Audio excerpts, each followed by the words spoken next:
A very good evening to you and welcome to COMRADE, a platform where we dissect Nigerian political issues. My name is Godwin Sunday. Well, tonight we'll be looking at the various issues. But first we'll begin with happenings within the People's Democratic Party. As of course, it's no longer a mirage or an illusion that the People's Democratic Party have also benefited from the whole Supreme Court scenario, which has annulled the two conventions being held by the party. And of course, from there we'll be moving forward to look at Nigerian in the corruption index and try to also x-ray some of what's happening even within the corruption space, how Nigerians have been able to handle all of this concern. Well, joining me tonight is Comrade WARMATE, DABOKIABO, who is a PDP chieftain, and he'll be helping us put these issues in perspective. Please stay with us as the conversation begins immediately after this break. Welcome back. Well, with me in the studio right now is a PDP chieftain and also a public affairs analyst in the person of Comrade DABOKIABO WARMATE. It's a delight to have you on Corero. Thank you for having me once again. Well, let's even begin by first looking at happenings within the People's Democratic Party. First, a lot of people believe that the party has been able to organize itself based on the Supreme Court ruling right now. But then on the other hand, we'll see internal rifts. Just the spokesperson of the People's Democratic Party came out just 2 days ago to say no, that even Nwabara does not have a say right now even in the party.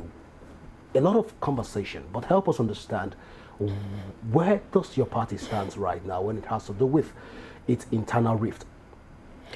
Well, once again, thank you for having me. You see, there is a lot of misinformation, and I want to correct that.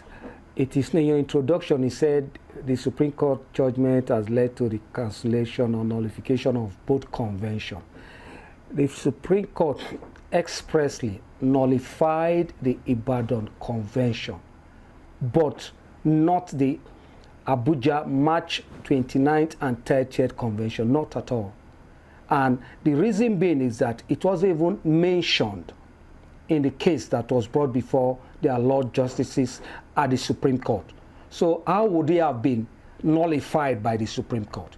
We know the narrative or the postulation of the other group, the Traki group, that the nullification or the dismissal of the cross appeal of the Abdurrahman Anyanwu group has led to the nullification of the convention. But the truth remains that one, and they were referring to the letter written by most distinguished Senator Anyanwu on the 3rd, that period it was under suspension and that was nullity. Now, the thing is that, let me assume, though not conceding, that Anyanwu was suspended rightly. The suspension letter indicates that the suspension lifespan is from the 1st of November to the 30th of November. And most people that are carrying those rumors have not been able to present the letter. 1st to 30th of November. And that letter that was written by Senator Anyanwu to INEC on the 3rd of November was not given effect by INEC. And in that letter, if you read the letter properly, you see what they said. The word they used there is acting chairman. Because the claim is that because the Supreme Court dismissed the cross appeal by the Abdurrahman group, and that means the Supreme Court has affirmed the purported suspension of Anyanwu. In the first place, Anyanwu's name is not even in that cross appeal. There is nothing like Anyanwu, a name mentioned Senator Inemeka Samuel Anyanwu in that cross appeal. So, if you are looking at it from that angle, even if they wrote a letter to INEC. The Supreme Court has not, even in the appeal court, his name was not mentioned. The name that was mentioned is the legal advisor. It's not Senator Anyanwu.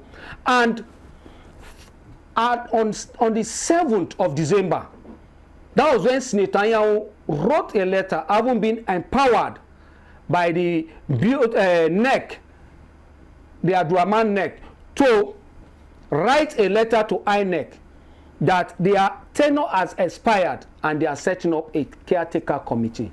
So the Supreme Court judgment has not and did not in any way invalidate the March 29th Abuja Convention. But it expressly nullified the Ibadan Convention on the grounds that it disobeyed 2 federal high court judgments. And you don't expect to disobey the court judgment and come into the same court, though higher level, to ask for judgment in your favor. No. And they dismiss that and nullify the Ibadan Convention. So in your introduction, you said the 2. No, it's not the 2.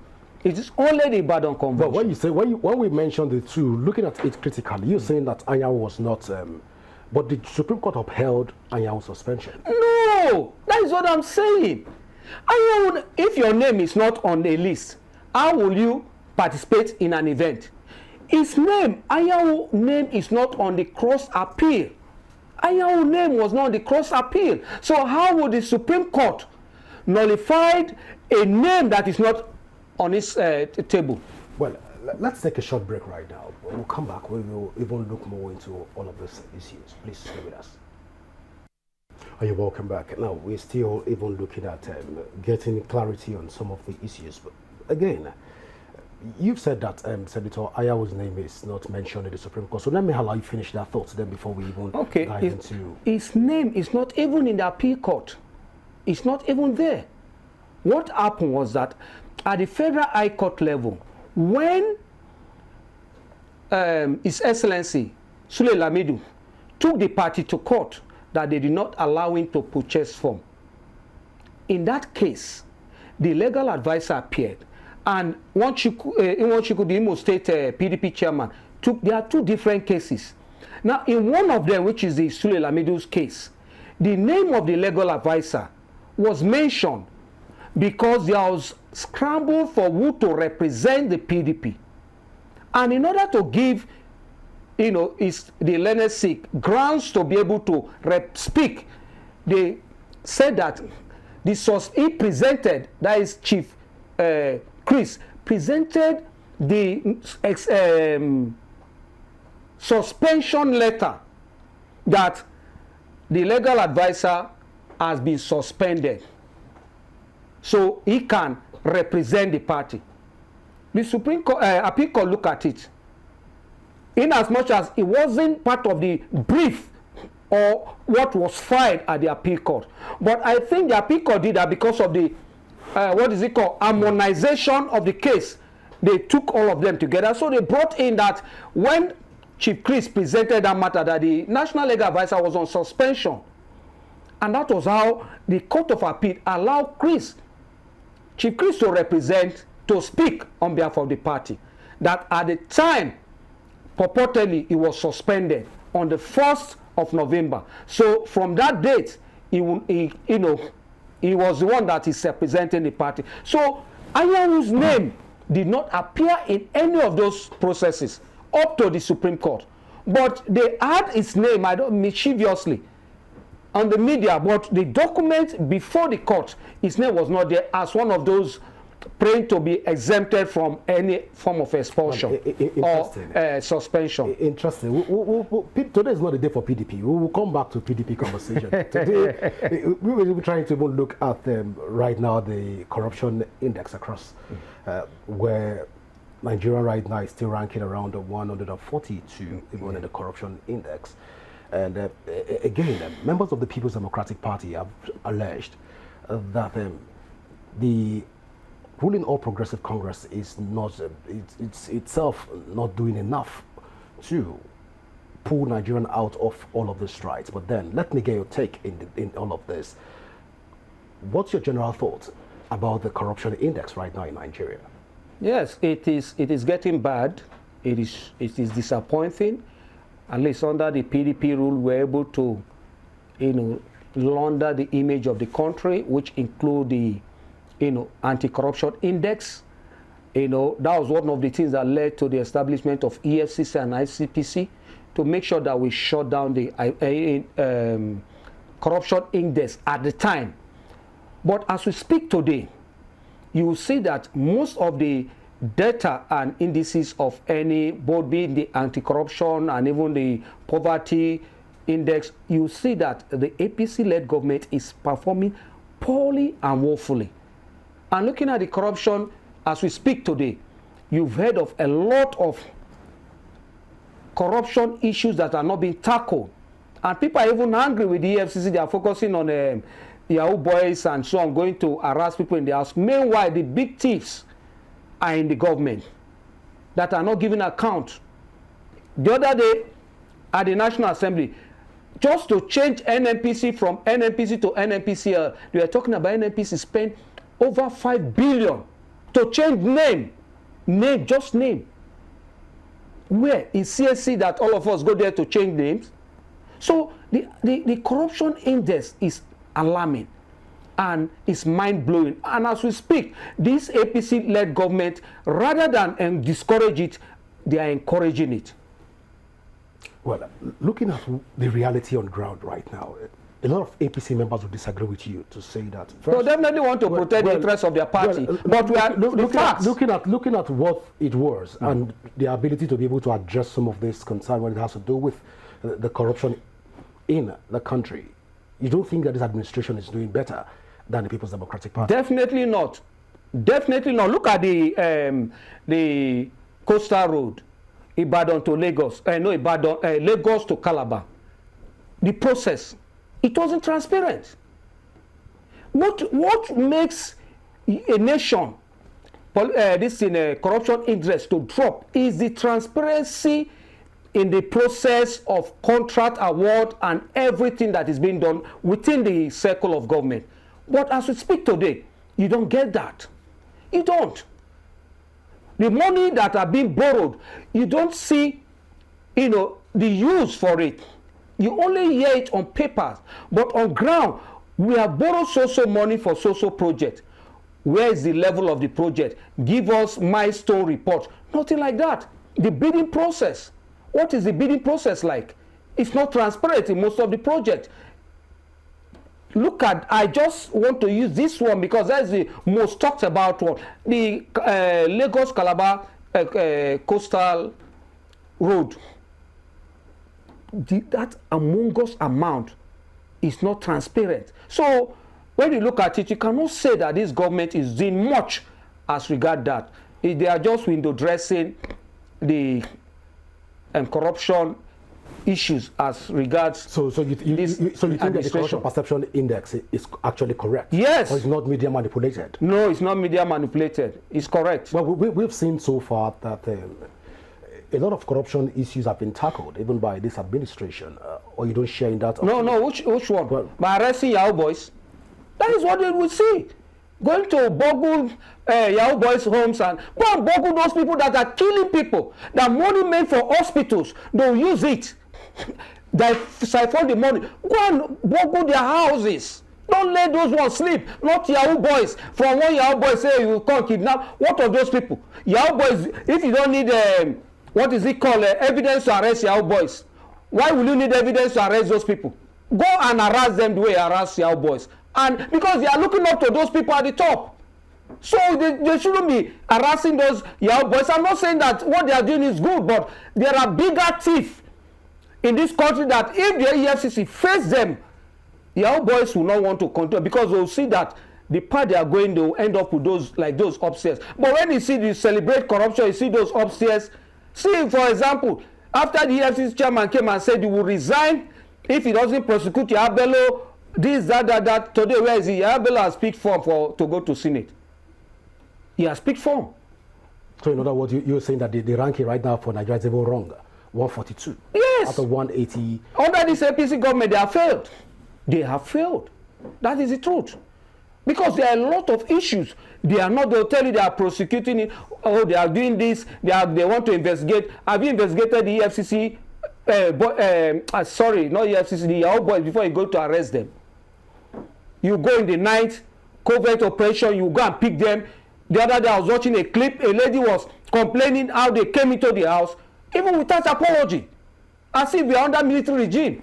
Meanwhile, those that are, sucking the blood of Nigerians by using the money meant for health sector, for education sector, for their private purpose, you are not harassing them under the guise that you don't have evidence.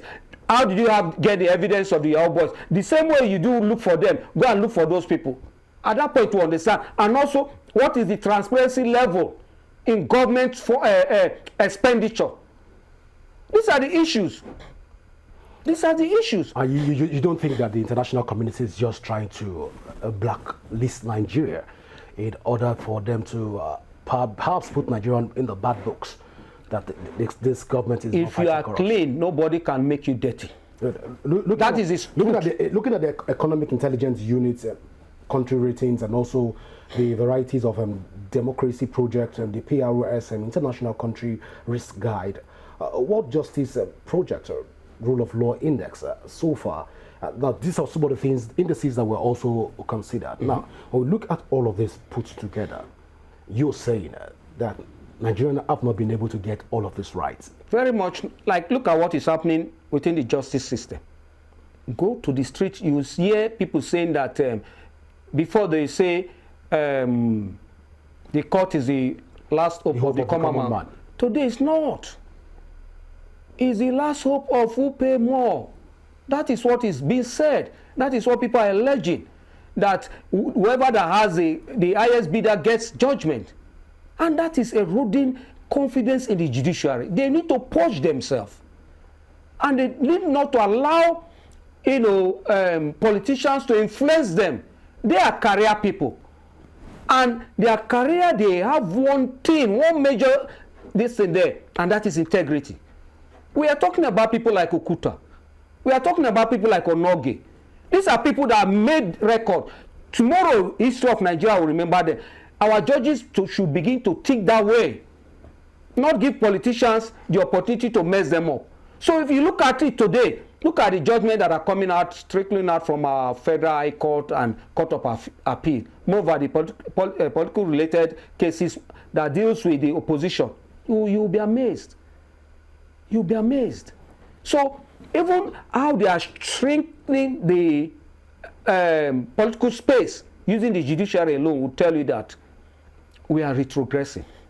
We are not progressing. Well, let's take that to be coming from you, because perhaps you belong to the People's Democratic Party, and as such, you won't see anything good even from the...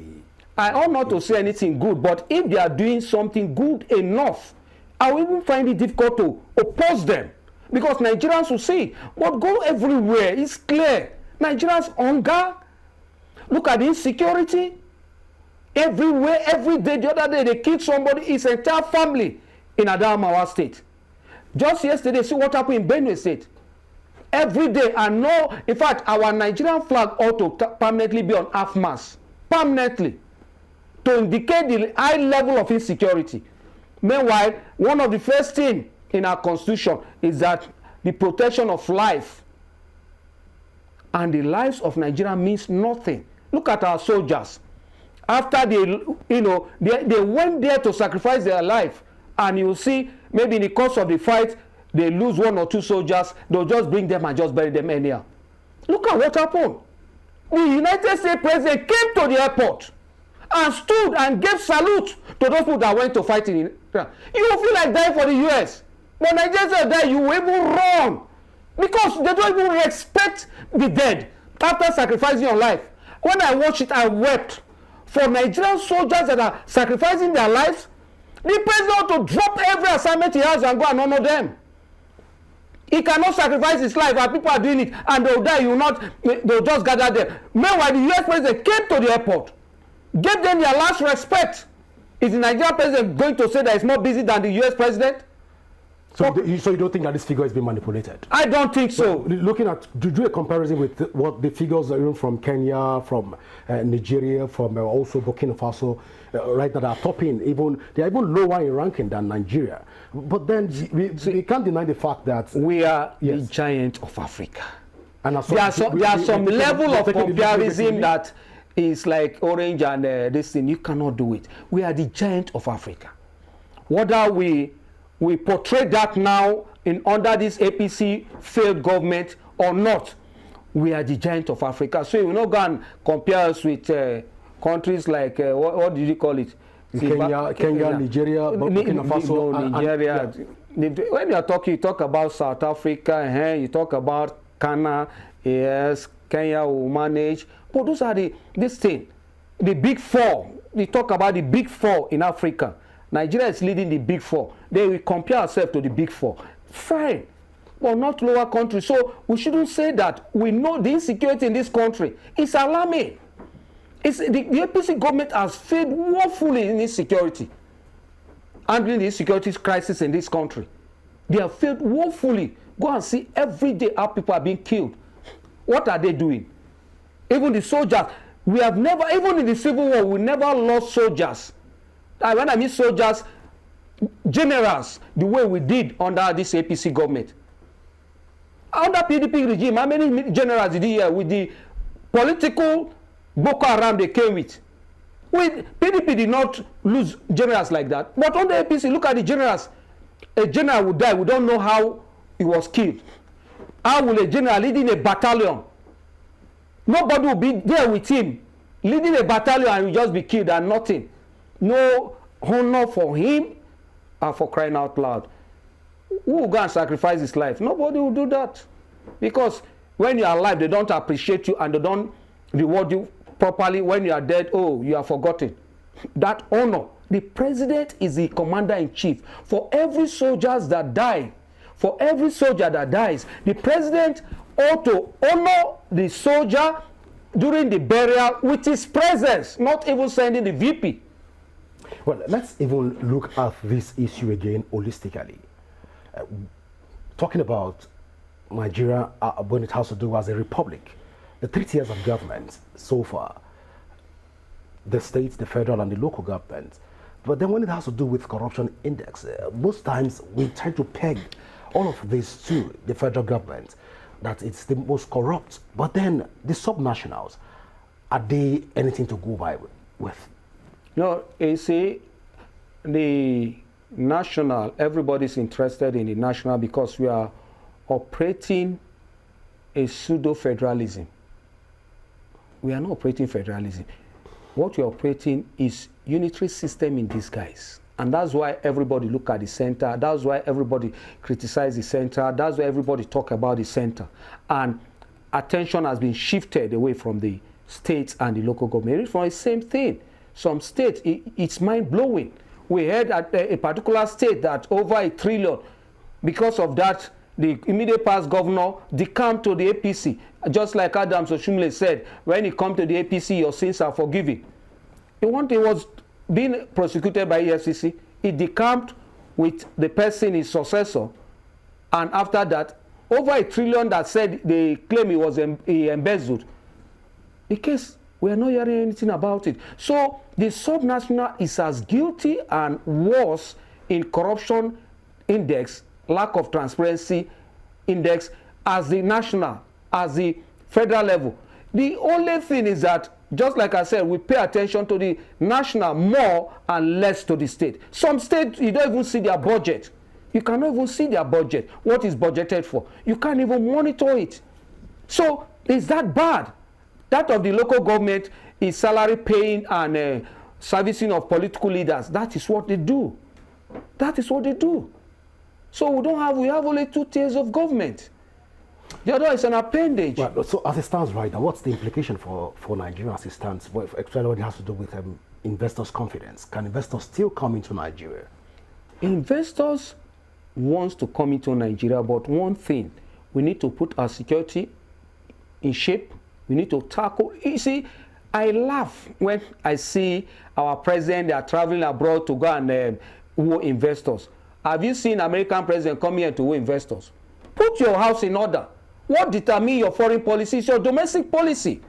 If today there is no news going out of Nigeria genuinely that the death rate has reduced, insecurity has been addressed, there is power. If you come into Nigeria to establish industry, you are not going to spend millions of naira a day to, power your factory or your station. This place, I can tell you what it takes to power this place using generator, because there is no power, and that is a capital cost. So when you look at that, you address that. You now talk about the judicial system. Address the judicial system. I'm telling you, investors, wherever they are, they will rush down to Nigeria and want to invest, because what they want is business, and the environment is conducive for business, and they'll do it. You don't need to go and persuade them. They have their embassies here. The embassies will give their report that Nigeria is doing very well. This security situation has disappeared. We have 24 hours of power, and the judiciary are what the people are looking up to.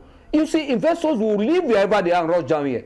But these things are not addressed, and you are going now to, it's portfolio investors that will come, and that's why we have been seeing portfolio investors without any factory being established in the country. What do you mean by portfolio investors? Oh, they just go there, maybe lobbyists will show them to one or two people, they'll just come, take contract. Reinvestment is when you establish factories and people are employed. They'll come and Michelin, we know. In fact, I'll give you Port Harcourt, there's a place even called industrial areas. That place, that industrial area in Port Harcourt today has turned to residential area because of the failure of governance, because of the failure of Nigerian leaders to put the right thing, their priority right. Why should I fly to US to look for investors? If I address the issue of insecurity, people go to Benue and set up factory that has to do with, processing of agricultural product, mango, this thing. A lot of them are there. But who will go there with that kind of insecurity?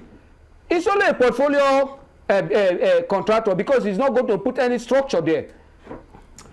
Well, Transparency International have talked about weak institutions, limited accountability, and poor enforcement of anti-corruption laws as structural challenges. But then I'm curious at this point, looking at all of these indices right now, can Nigeria come out of this quagmire and be a country of least corruption, and also as a least corruption country? Very well. And it has to, Mao, the famous Chinese... Mao Zedong? Yes, has a policy during his time. He called it walking on two legs. If we apply the walking on two legs policy, leadership and followership, the followership should reject whatever they know is not good for this country. Just like we are looking at the Electoral Act, and Nigerians came out to reject it, and they would have taken it further if Nigerians stand on their ground and said, no, we don't accept this. The leadership will not have any option. We have seen it. We saw what happened with the Arab Spring. Are we ready for that conversation? That is it. As a country? That is it. Are the people ready for that conversation? The people are the ones that will demand that conversation. The leaders will never demand for it. Are the urban and the subnational, are they ready for that conversation? They are ready, but the people will have to stand up. Not subnational as a nation, but the people of the citizens of Nigeria have to wake up from their slumber. The Nigerian citizen the average Nigerian citizen is so docile. Otherwise, we will not have this kind of country. We are one of the richest countries in the world. One of the richest in the world, unarguably. But why are we suffering? So what is happening to our people in South Africa?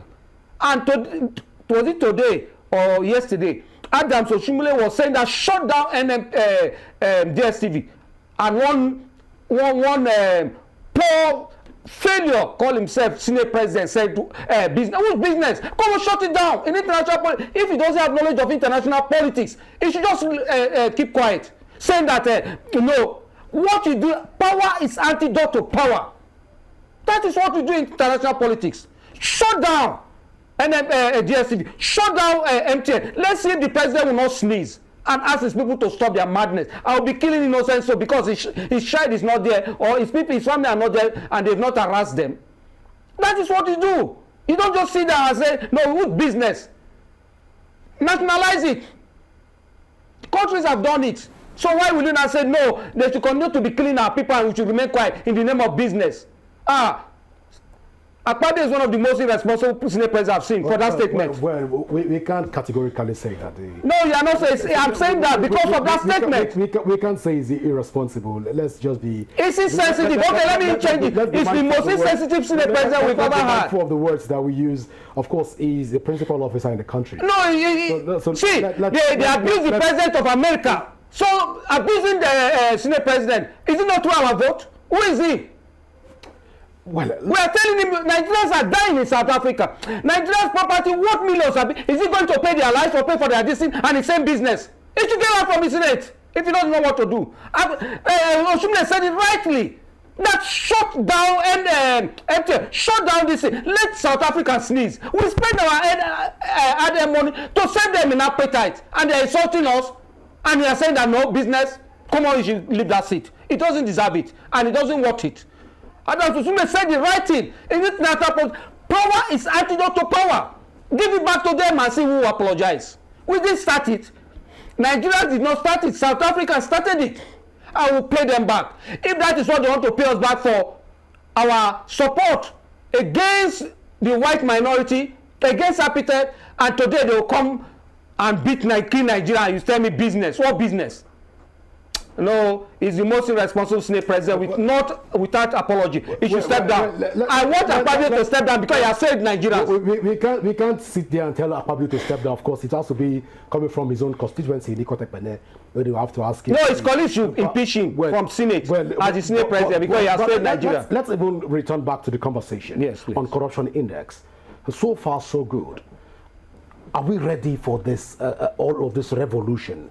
That you are even saying that perhaps the people should stand, the people should rise. Looking at the rural communities that most don't even understand the integrity of governance, can this conversation hold water even to reduce us from this rising scale of corruption index that we have in the country right now? Can we come down? Or are we not ready for that conversation at all? Taking it from the rural community. You see, the intellectuals have a lot to do. Today we are talking about how Europe is developed. It was the work of the intellectuals. What did they do? Enlightenment. They didn't even have microphone to go and be shouting. They just write on pamphlet and they distributed it. People were just reading it and they were getting that awareness that, oh, this is it. It's all we need is to enlighten Nigerians that look at it. And I'm telling you, Nigerians will stand up and say no. And the day will stand up and say no. That day will have a better country. Let me tell you, revolution can come bloodlessly, can come with blood. But one thing is certain, democracy don't change a country. Revolution change a country, democracy sustain it. Go and check. I'm a student of history. Go and check history all over the world. Revolution change a country. Democracy sustain it. Democracy does not change a country. So what Nigerians need to come and say, stop this. And we want this to be like this. Look at what is happening in different countries. So it is the failure of the citizens to bring the leaders to, put them on their toes that is leading to them taking the citizens for granted. Otherwise, look at the obnoxious amendment with the Electoral Act. You just wonder if these people truly love this country. Are we ready for that conversation, even to bring down? No, that's why the intellectuals need to. As it stands right now, we're not ready for that conversation. No, because we have not enlightened the people enough. So, so if we want to put a time frame to this enlightenment, what should? You see, you cannot put a time frame. What caused the Russian Revolution? It's the cause of bread. What happened? The finance minister, when giving breakdown, indicated how much that was spent, how much that was spent on the son of the Tsar. When the Russians saw it, what? Our taxpayers' money, this amount spent on the son of the Tsar? They started, that was one of the trigger of the Russian Revolution. The French Revolution is the cost of bread. When the cost of bread, they cannot afford the price of bread. They cannot afford bread again. The people protested. And that was what led to the change you are seeing in Europe. So nobody should come and deceive you, democracy. Either there is velvet revolution, bloodless, through the ballot, standing, no, the right thing must be done. I'll give you an instance. A caretaker committee, former caretaker chairman of my local government, we are from the same ward. He came because when he was the chairman, he, through his contact, he was able to establish a polling unit. On election day, he said that polling unit should not be in his location, it should be in his front of his father's house. I said, who are you? He said, I said, that will remain where it ought to be. So they said the DPO came, and I told the DPO, have you read the Electoral Act? Look at what social sections talked about. If this ballot paper is not at its proper location, it invalidates every vote that comes from there. The DPO looked at me and immediately ordered his boys to take it there. That is the enlightenment we are talking about. Our people need to be enlightened. And that ended that, what will I call it, impunity. So Nigerians need to, the intellectual don't need much, it's just to enlighten the citizen. A day will come, the citizens will stand up and say, enough of all this rubbish we are receiving from our leaders. You know, I feel pained when Akpabio made that statement. I feel pain when I see our leaders treating the people. See, let me tell you something. I had one funny experience. I traveled, and from when we were coming, it was a transit flight in Dubai. Everybody was bathing themselves. Nigerians, everybody was bathing themselves. Queue, business class, everything. Protocol demand that a pregnant woman should go for. Nobody argue. Immediately we go to Lagos airport. My brother, you need to see the chaos. Nobody respect anything. Everybody there now know, do you know who I am? That grandma now started coming. Beating the custom immigration queue. You know, that is the mindset. They will not try it in Cotonou here. So invariably, corruption is not going anywhere anytime soon. No, it has to go. It's about, as it stands right now. No, gradually. See, we have not gotten it in the large scale, but gradually we are getting there. We are going up. Even as it stands right now. No, we are going up, but the people are getting aware. We're 140, now we are 142. Yes, no, I said, in a country, no, what I said, in an index of 182 countries. Yes. Right now, we were 140, now we are 142. Yes. As that's when what was released. APC is making progress in retrogression. Well, let's not it's a shameful progress. Let's not target to APC. Let's look at it as a nation. Generally. Okay, yes. So no, we are saying as a people right now, yes. Nigeria, corruption is not going anywhere anytime soon. Yes, you can say that. You can say that because the leaders, you know, the funny thing is that the people that will make laws to correct some of these things are the people that are perpetrating this corruption. So how do you expect this thing to go? How do you imagine NNPC? We're hearing over how many trillion have not been accounted for. And they are inviting them to come and explain they've not appeared. For crying out loud, there are a lot of things that if they investigate this country, most of these leaders you see will not be able to survive that investigation. So that is why when you say it will take some time, yes, it will take some time, but the intellectuals need to enlighten the people so we can have a good country. We can have a better. No, there is no country that is as rich as Nigeria in the world. Well, when you talk about intellectual educating the people, yes.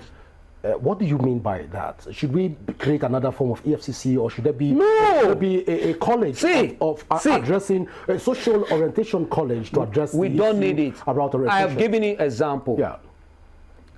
In Europe, how did they change Europe today? It wasn't just by mouth or by legislation. It's by enlightenment. They write pamphlets. They just put it. Sometimes they just go somewhere, drop it. So should we begin to assign? Should we assign people that responsibility? No, we don't need to assign people. It comes from the people. And some intellectuals are doing that, enlightening the people. Just imagine the young man that was arrested, Justice Crack. What is it? It's enlightenment. That our soldiers that are going to the war front, look at what they are eating. Is this encouraging? That is what he said or what he published. And they are using that draconian defamation law, cybercrime act to persecute him. That is crazy. All he said, he did not abuse the Nigerian military. He just said, this food you are giving him, we know all the budget is good that is going to the military. The military is one of the big 5 ministries that get the highest budget in this country. So our soldiers ought to be fed properly so they can be able to confront the enemy of the state. Somebody now brought that out because some big men in the military are feeding fat via that. The next thing they arrested him as for incitement. How is that an incitement? Asking question, it's an incitement. No, this country where may God help us. You still not answered me. Should we begin to look at creating another institution? No, I've answered you. I said no. So if you say no, I just gave you an instance of enlightenment. If you say no, Justice Crack is enlightened, and he has just told us how. Before I did not know how. This is just one person that you've cited. There are a lot of them doing that. Looking at it, some people write and publish at the grassroots. Yes. A lot of persons don't even know what amounts to corruption. They don't even understand the indexes that forms corruption analysis.